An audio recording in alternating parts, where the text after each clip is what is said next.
بسم اللہ الرحمن الرحیم۔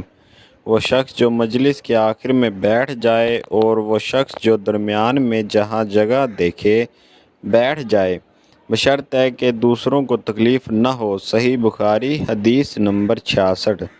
فصل علم کا بیان۔ ہم سے اسماعیل نے بیان کیا، کہا ان سے مالک نے اسحاق بن عبداللہ بن ابی طلحہ کے واسطے سے ذکر کیا، بے شک ابو مرہ مولا عقیل بن ابی طالب نے انہیں ابو واقد اللیثی سے خبر دی کہ ایک مرتبہ رسول اللہ صلی اللہ علیہ وسلم مسجد میں تشریف فرما تھے اور لوگ آپ صلی اللہ علیہ وسلم کے ارد گرد بیٹھے ہوئے تھے کہ تین آدمی وہاں آئے۔ ان میں سے دو رسول اللہ صلی اللہ علیہ وسلم کے سامنے پہنچ گئے اور ایک واپس چلا گیا۔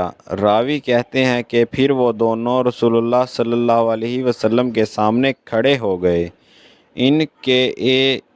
ان میں سے ایک نے جب مجلس میں ایک جگہ کچھ گنجائش دیکھی تو وہاں بیٹھ گیا، اور دوسرا اہل مجلس کے پیچھے بیٹھ گیا، اور تیسرا جو وہ لوٹ گیا۔ تو جب رسول اللہ صلی اللہ علیہ وسلم اپنی گفتگو سے فارغ ہوئے تو صحابہ سے فرمایا کہ کیا میں تمہیں تین آدمیوں کے بارے میں نہ بتاؤں؟ تو سنو۔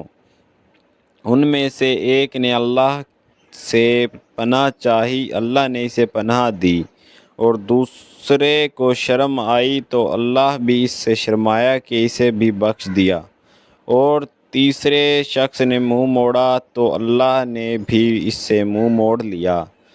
صدق اللہ العظیم۔